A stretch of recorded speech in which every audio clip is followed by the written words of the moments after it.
हामीले श्रम अभियानबाट गरिरहेका छौँ। मलाई थाहा छ दमक होइन यो देशको एउटा नमुना सहर हो। कसरी नमुना सहर हो भन्दाखेरि यहाँ सबै जात जातिका मानिसहरू, सबै धर्मावलम्बीहरू मिलेर बस्नु भएको छ। सयौं थुङ्गा फुलका हामी एउटै माला नेपाली होइन भनेर अघि भर्खर हामीले चाहिँ शहीदहरूको स्मरण पछाडि गायौँ। त्यो सयौं थुङ्गा फुलका हामी एउटै माला नेपाली भनेको के हो त? गीत मात्रै हो त? खाली गीत भनेको गीतै मात्रै हो त? होइन। म सबैजनालाई भन्न चाहन्छु, म चाहिँ कस्तो मान्छे भने म गीत सुन्छु, मनले सुन्छु, गीत गाउँछु, मनले गाउँछु।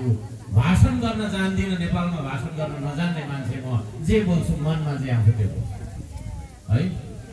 हामीले मनले गायौँ त त्यो गीत कि यसो गरेर सयौं थुङ्गा फुलका हामी केटाकेटीले जस्तो गायौँ त? त्यसको अर्थ बुझेनौँ हामी वयस्क होइन, बुढो भइसकेको मान्छेहरू। केटाकेटीले त नबुझ्न ठिकै छ है, त हामीले बुझ्नु जरुरी छ।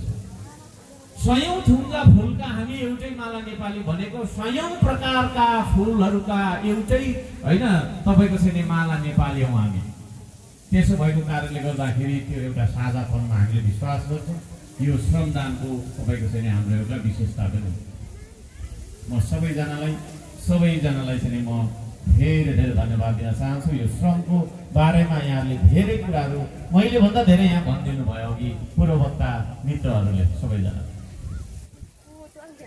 आउने बित्तिकै यहाँ मलाई दुबो दिएर एकजना चेलीले यहाँ म बसिरहेको बेला आशीर्वाद दिँदै हुनुहुन्थ्यो। दुबो जस्तै फैलिनु है भन्दै हुनुहुन्थ्यो। कतिजनाहरूको यता हुनुहुन्छ भने हात हल्लाइदिनु। तपाईँ हो है, तपाईँको आशिष लागोस्, तपाईँको आशिष लागोस्। म हरेक कुरा मैले अघि भने हरेक कुरा म सुन्छु, मनबाट सुन्छु होइन। एकछिन सुनिदिनुहोस्। मनले सुन्नुपर्छ, कानले सुन्ने होइन है, मनले सुन्नुपर्छ। म धेरै ठाउँमा भावुक पनि हुन्छु नि। किन भावुक भएको थियो भन्दाखेरि मनले कुनै पनि कुरा चाहिँ गरिराखेको हुन्छ। त्यसले गर्दाखेरि मनबाट मैले तपाईँको आशीर्वादलाई लिएँ। पक्कै पनि लाग्नेछ। हामी दुबोसरी फैलिएर जानेछौँ। हामी नेपालीहरू दुबोसरी फैलिनुपर्छ। म सबैजनालाई अनुरोध गर्न चाहन्छु। गीत बजिराखेको थियो यहाँ भर्खरै। म थुप्रै गीतहरू बनाउँछु। मेरो खास ट्यालेन्ट भनेको चाहिँ म गीतकार हुँ। गीतमा आधी घन्टा यसो गिटारसँग बस्यो भने एउटा बनाइदिइहाल्छ। यहाँ पनि एउटा गिटार ल्याएर त्यहाँ पर मलाई आधी घन्टा छोड्छु नि, यो भेलाको एउटा गीत तपाईँलाई सुनाएर मात्रै जान्छ। भन्नुको मतलब गीत बनाउने चाहिँ मेरो एउटा छैन भनौँ न, एउटा सोख पनि भन्नुपर्छ, कला पनि भन्नुपर्छ होला। तर त्यो गीत गतिलो चाहिँ हुँदैन है। एउटा गीत थियो पारा मिलेन होइन, जेठा पारा मिलेन। त्यो गीतलाई भीषण मुकारण भन्ने गायकज्यूले मन बनाउनु हो र अलिक स्लो फ्लोमा मैले गाएको थिएँ। त्यसलाई चाहिँ अलिक फास्ट बनाएर नाच्ने तरिकाको बनाउनु भएछ। त्यो गीत यहाँ बज्दै थियो म आउँदाखेरि। पारा कसरी मिलेन त, के भएर मिलेन भन्दाखेरि म त लाटा दिनभरि काम गर्ने, तिमी त बाठा दिनभरि गफ गर्ने है। पारा मिलेन जेठा पारा मिलेन है। तिमी उड्छौ विदेशी ऋण लिएर, म उभिन्छु आफ्नै खुट्टा टेकेर। पारा मिलेन माइला पारा मिलेन। तिमी गनाउँछौ विदेशकै अत्तर भनेको सेन्ट क्या, पर्फ्युम। कतिलाई त्यो थाहा रहेछ के भनेको अत्तर के अचार भन्नु भन्दै हुन्छ होइन। अत्तर भनेको चाहिँ पर्फ्युम है। तिमी गनाउँछौ विदेशी अत्तर, पसिन धुलोमा हजुर हिलोमा हजुर, म त लतपत पारा मिलेन साइला पारा मिलेन है। तिमी कुद्छौ होइन गफैले, ठुल्ठुलो गफैले। म त तपाईँको छैन उभिन्छु, म त उड्छु गरेर आफैले। पारा मिलेन काइला पारा मिलेन। तिमी हुन्छौ ठुल्ठुलो सभामा, म चाहिँ हुन्छु भिर र पाखामा।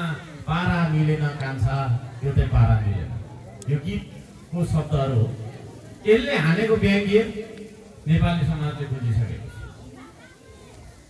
म मलाई तपाईहरुले जसरी लिनुहुन्छ, कतिले धेरै बोल्छ भनेर लिनुहुन्छ, म धेरै बोल्दिन खासमा है। अलि तपाई गफ गर्न आउनुहुन्न, झिझो लागेर उता भागिहाल्छ है। म धेरै बोल्दिन, रिसाउँछ अर्का सन्तान भन्ने पनि छ, म रिसाउँदिन। तपाई बरु धेरै रिसाउनुहुन्छ। यहाँ चाहिँ संगठित गर्नु त म हाँसिरहेको। आरोप विभिन्न लाउँछन्, तर वास्तवमा म को हुँ र के हुँ भन्ने कुरा मैले तपाईहरुलाई भन्नु पर्दाखेरि म एउटा सानो मान्छे हो। सबै नेपालीको मनमा अटाउन सक्ने सानो मान्छे हो, जसको नाक थेप्चो छ है। त्यसमा मेरो दोष छैन हैन। थेप्चो नाक सहित म जन्मिए त मेरो दोष छ र त्यसमा छैन। त्यसले गर्दाखेरि चुचो नाक हुनेहरूले यसको त नाक थेप्चो रहेछ, यसको कुरा के सुन्नु न भनिदिनुहोस् प्लिज है। यसको त नाक लामो रहेछ, त्यसलाई त म कुरा सुनाउँदिन, त्यसलाई म बोलाउँदिन, म पनि भन्दिनँ है। म पनि भन्दिनँ। मेरो भिजन के हो त्यो बुझ्नुहोस्, मैले भन्दै गरेको आवाज के हो त्यो बुझ्नुहोस्, मैले उच्चारण गरेको शब्दको अर्थ के हो, त्यसको भाव के हो, त्यसको गहिराई के हो त्यो बुझ्नुहोस् है। त्यो बुझ्नुहोस्। म यो देशको राजनीति र नेताको परिभाषा परिवर्तन गर्न आएको मान्छे हो। मैले त्यसभन्दा ठुलो गफ गर्यो यसले भन्दै थियो, बिस्तारै थाहा हुन्छ, बिस्तारै थाहा हुन्छ है। त्यो पारा मिलेन भन्ने गीतमा त्यही कुरा थियो। म पनि धरान उपमहानगरपालिकाको नगर प्रमुख हो है। 1.5 करोडको गाडीमा सर सहयोग गरेर चाहिँ नि कलम मात्रै हल्लाएर खाँदाखेरि हुने हो नि हैन। असिन र पसिन त्यो चाहिँ नि हिलोमा त्यो भिडमा के त्यो बाँदर चमेरा जस्तो झुन्डिनु भएको भन्दाखेरि म आएको छु मेयरको पदमा जागिर खानलाई मात्रै आएको छैन। म यो देशको राजनीति र नेताको परिभाषा दुईटै परिवर्तन गरेर छाड्छु भन्ने संकल्पका साथ आएको व्यक्ति भएको कारणले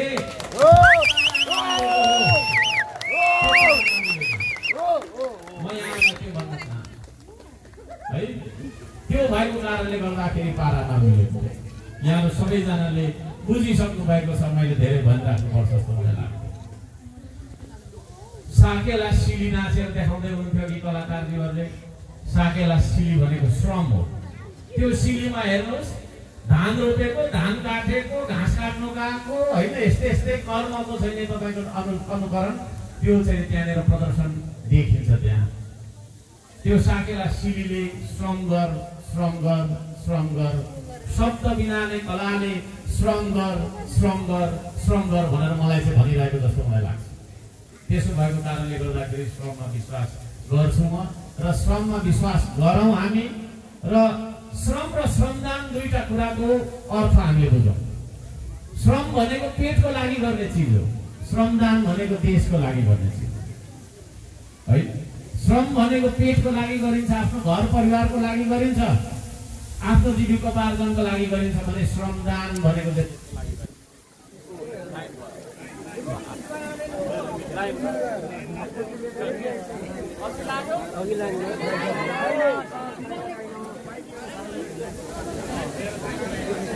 यो भर्खरै करेन्ट गएको अवस्था यहाँ हाम्रो धरानका मेरज्यू श्रमपिता जो अहिले बोल्दैन विशेष गरेर अहिलेको दुर्दशा भनेको कुलमान घिसिङ नहुनुको कारणले पार्टीको राजनीतिक आडमा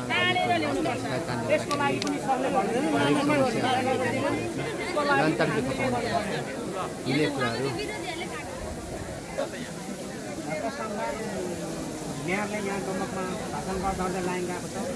लाइन काटे पनि श्रमदान चाहिँ काटिँदैन, लगातार चल्छ।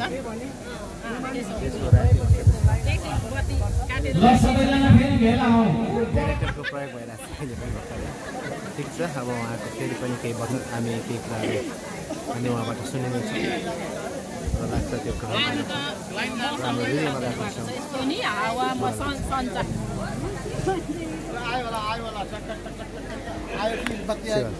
आराम हुन्छ अलिअलि आयो कि क्या हो, पुरै चाहिँ आइसकेको रहेनछ नि।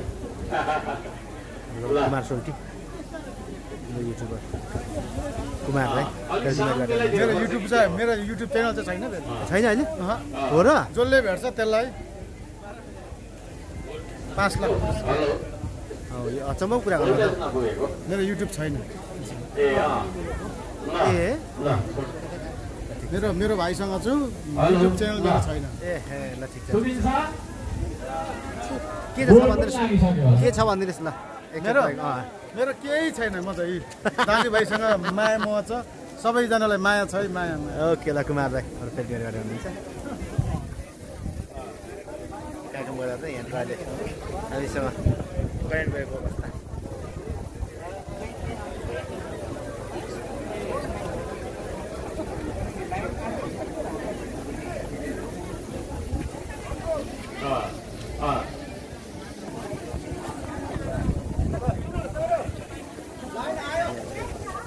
हेलो आउँदैछ ल सबैजना फेरि आइदिनुहोस् दुई चारवटा कुरा सुनाउनु पर्ने हो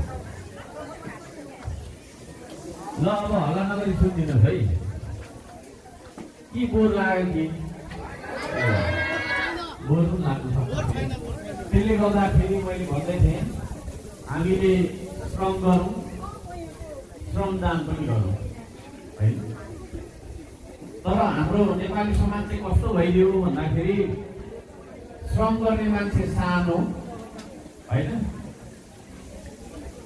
गफ गर्ने मान्छे ठुलो राम्रो गफ गऱ्यो भने त्यो चाहिँ मान्छे ठुलो सिपालु बाठा रहेछ भन्ने काम गर्ने मान्छे चाहिँ सानो त्यो केही नजान्ने भनेर हेला गर्छ त्यसो भएको कारणले गर्दाखेरि म भन्न चाहन्छु अब हामी सबै मिलेर यो समाजको सोच विचारलाई समाज भनेकै तपाईँ हाम्रो सोच विचार हो यसलाई परिवर्तन गर्नुपर्छ मिठो गफ गर्ने मान्छे हो भन्दा होइन कि जान्छ गयो भने घेरिहाल्छ मैले थिएँ यहाँ अब यो लाइन जाने कुरामा के भन्ने होला र त्यो तपाईँलाई थाहा छँदैछ किन गइराखेको छ होइन कसरी गइराखेको छ भन्ने बारेमा अब भ्रष्टाचारले गर्दाखेरि चाहिँ अब देश एकदम जीर्ण अवस्थामा पुगिराखेको छ होइन निम्न लागेको दीप जस्तो भएर चाहिँ हामी बाँचिराख्नु परेको छ डाँडाको दुध के अरे डाँडाको घाम भने जस्तो भइसकेको अवस्था छ यसलाई पनि हामीले बुझ्न जरुरी छ तर यो विषयमा म त्यति धेरै बोल्न चाहन्न अब यो श्रमदान गर्ने टिम बनाऊ भनेर म यहाँ आएको सुशासनका लागि पहल गर्ने विचार गर्ने टिम आवाज उठाउने टिम बनाऊ भनेर म यहाँ आएको चेतना र पसिना विचार र औजार यो दुईटा कुराको क्रान्ति हामीले अब सुरु गरिसकेका छौँ त्यो कुरामा तपाईँहरू जोडिनु होला म तपाईँहरूलाई वचन दिन्छु म तपाईँहरूलाई कहिले पनि ढुङ्गा हान्नका लागि बोलाउँदिनँ मैले तपाईँहरूलाई जति बोलाउँछु त्यो देश निर्माण गर्नका लागि होइन ध्वंसका लागि बिगार्नका लागि नभएर होइन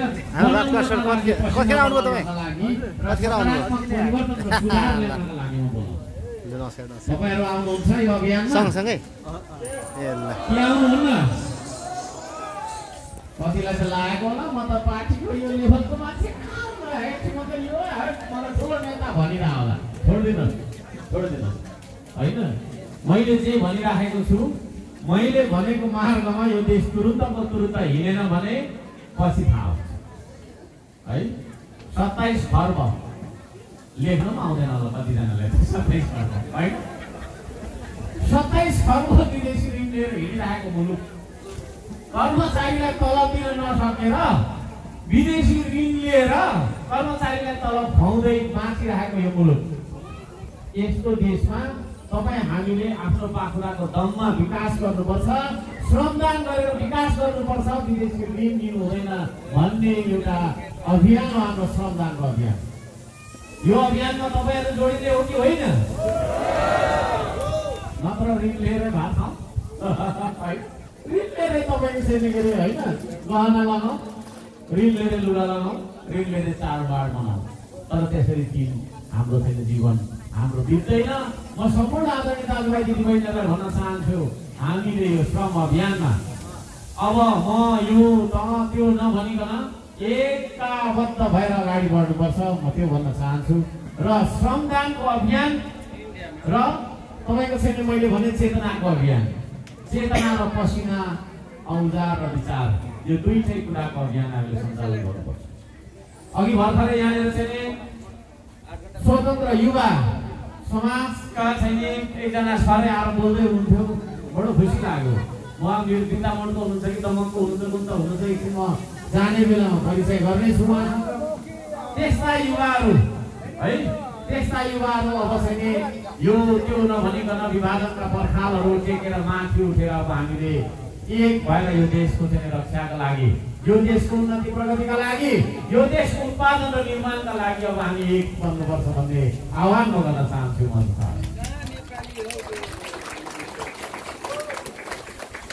अब श्रमदानको अभियान किन सञ्चालन गर्नुपर्ने? विकास र ठेक्काले गर्दा पनि हुन्थ्यो होइन। कतिले भन्छ हेर डोजरले खन्दा भइहाल्ने है, किन मान्छेलाई खनाएको? यहाँ सुन्नु है सबैले, डोजरले गर्दा हुने काम किन श्रमदानले गरेको भन्नु? ठेकदारले गरेको काममा चेतनाको विकास हुन्छ? हुँदैन। जनसहभागिता हुन्छ? हुँदैन। जुन विकासमा जनताको सहभागिता हुँदैन, जनतालाई त्यो विकासको अपनत्व हुँदैन भने त्यो विकासलाई विकास भन्दै सकिँदैन। भौतिक विकासका सँगसँगै, निर्माणका सँगसँगै, उत्पादनका सँगसँगै चेतनाको विकास हुनु जरुरी छ। तपाईँ र मेरो बिचको चाहिँ एकता मजबुत हुन जरुरी छ है। तपाईँ र म बिचको चाहिँ एउटा होइन निकटतम सम्बन्ध स्थापित हुन जरुरी छ। त्यो काम श्रमदानले गरिरहेको छ। त्यसले गर्दाखेरि श्रमदानले के गर्छ? चेतना सहितको विकास गर्छ। तर ठेकापट्टामा लगाएको चाहिँ विकासमा के को चेतना हुन्छ? त्यहाँ केही चेतना हुन्छ? फाइदा कति निकाल्ने भन्ने मात्रै हुन्छ होइन। 1 करोडको ठेकामा 2 करोड फाइदा निकाल्नु पाए त अहिले त अझै के हुन थाल्यो भन्दाखेरि एउटा एयरपोर्टमा चाहिँ 10 अर्ब जति यसो चाहिँ निकाल्नु पाए त होइन भन्नेतिर गइसक्यो। तर श्रमदानबाट गर्ने तपाईँको विकासमा भने त्यो हुँदैन। श्रमदानमा हुन्छ त देशभक्ति हुन्छ। मैले तपाईँहरूलाई तीका मान्छेलाई श्रमदानमा बोलाएँ भने देशको माया लागेर तपाईँ आउने, मेरो अनुहार मन पराएर आउने होइन है। र देशका लागि पसिना तपाईँले 15 दिन देशका लागि पसिना बगाएर हेर्नुहोस्, देशको माया तपाईँलाई 15 दिन अगाडि जति लाग्थ्यो त्योभन्दा धेरै गुणा धेरै तपाईँलाई चाहिँ देशको माया लाग्छ। त्यसो भएको कारणले गर्दाखेरि म तपाईँहरू सम्पूर्णले श्रमदाता बन्नका लागि आह्वान गर्नका लागि म यहाँ आज आएको है। 2-4वटा भाषण सुनाउने, यसो चाहिँ 2-4वटा कुराहरू सुन्ने भन्ने कुरा होइन। मैले तपाईँलाई बोलाउन आइरहेको। यो देशको आर्थिक अवस्था कस्तो छ अहिले हामीलाई थाहै छ नि होइन। दमक नगरपालिका होला यो है। दमक नगरपालिकामा पनि जानुहोस् न, त्यहाँनिर पैसा माग्न जानुहोस् न, छैन पैसा। अहिले आउँदाखेरि धुलो बाटोमा आयो, पैसै छैन के हेरेको। म पनि तपाईँको धेरै होइन त्यो ठाउँको धेरै भएको कारणले मलाई थाहा छ पैसा छैन। अब यो चाहिँ प्रधानमन्त्रीको निवास यहाँ चुनाव क्षेत्र भएको कारणले उहाँले अलिअलि खनाउनु भएको छ कि कस्तो होइन। तर आफ्नो ठाउँमा मात्रै खनाउनुलाई पनि विकास भनिँदैन। म चाहिँ प्रधानमन्त्रीज्यूलाई यहाँबाट भन्न चाहन्छु, मन्त्रीज्यूलाई भन्न चाहन्छु, रोडमा रुखको अवस्था कस्तो छ? त्यहाँनिर कर्णालीमा टुइनमा झुन्डेर विद्यार्थीहरू स्कुल गइरहेको देख्छु। उहाँको अवस्था कस्तो छ? त्यो नेपालै हो होइन र? त्यसो भएको कारणले गर्दाखेरि म भन्न चाहन्छु, हामीसँग प्रशस्त बजेट नभएको कारणले, प्रशस्त तपाईँको चाहिँ आमदानी पब्लिकसँग भएको बजेट हो। त्यो बजेट भनेको के हो भन्दाखेरि बजेट भनेको ट्याक्स हो, तपाईँहरूले लगाउने ट्याक्स होइन। अब एउटा चाहिँ बेरोजगार मान्छे, बेरोजगार नेपाली जनतालाई कति ट्याक्स लगाउने त सरकारले? ऊ आफै बेरोजगार छ होइन। बिराम पर्यो भने तपाईँको चाहिँ भरे उसको एक्सरे गर्ने होइन, दबाई खाने पैसा छैन उसँग। अनि त्यो खालको मान्छेलाई कति ट्याक्स लगाउने सरकारले? त्यसले गर्दाखेरि म भन्न चाहन्छु, अब बजेट बजेट बजेट बजेट भन्दै बजेट भन्ने कुराको आशामा पनि हामी बाँच्नु हुँदैन। तपाईँ हाम्रो 2 हात नै हो बजेट। तपाईँसँग 2 हात छ? देखाइदिनु त छ कि छैन? थुप्रो बजेट छैन। मैले थुप्रो बजेट देखेँ है। त्यो 2 हात भइन्जेलसम्म तपाईँ कहिले पनि तपाईँको छैन भोक र नाङ्गो हुनुहुँदैन। तपाईँ कहिले पनि तपाईँको छैन गरिब होइन। म सबैजनालाई त्यो भन्न चाहन्छु। हामी त्यो भएको कारणले गर्दाखेरि चाहिँ चेतना सहितको विकास, यो श्रमदानले के गर्न सिकायो नेपालमा नेपालीलाई भन्दाखेरि अल्छी गरेर बसिरहेको नि मान्छे, त्यसलाई चाहिँ काम गर्न सिकायो। अनि काम चाहिँ जस्तै काम गर्दाखेरि पनि सानो भइँदैन रहेछ भन्ने पनि सिकायो।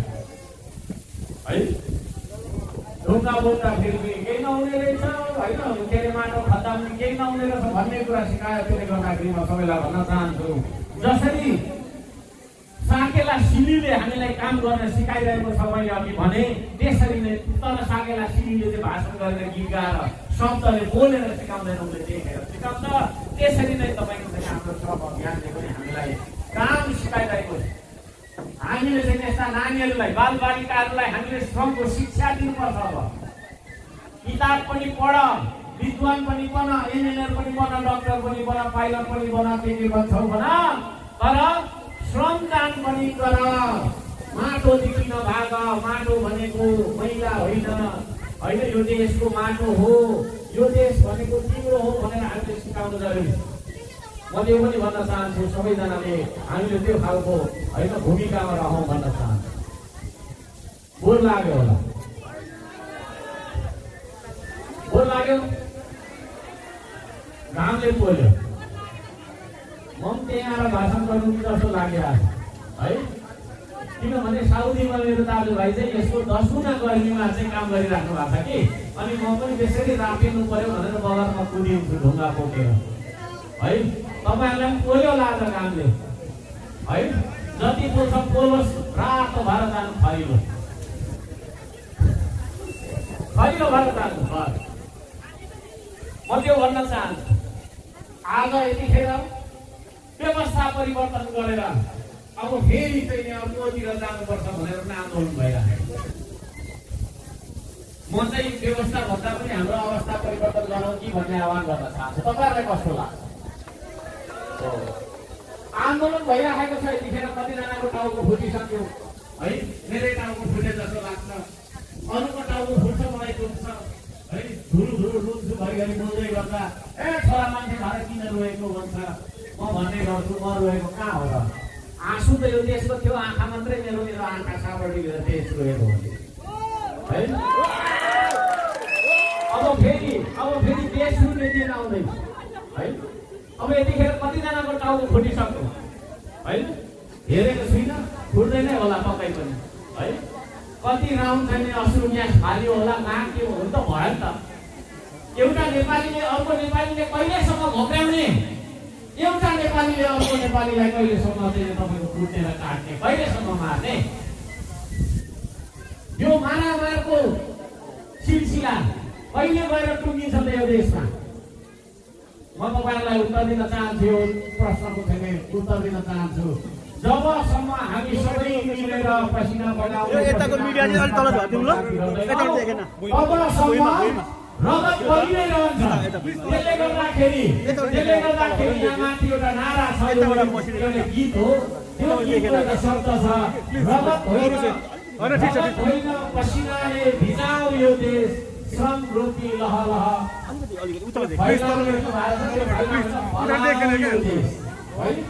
श्रम रूपी लहलह फलाऊ यो देश। कतिखेर झगडा हुन्छ भन्दाखेरि जब अभाव हुन्छ नि झगडा। हामी यहाँ सबैले भाषा आएको छ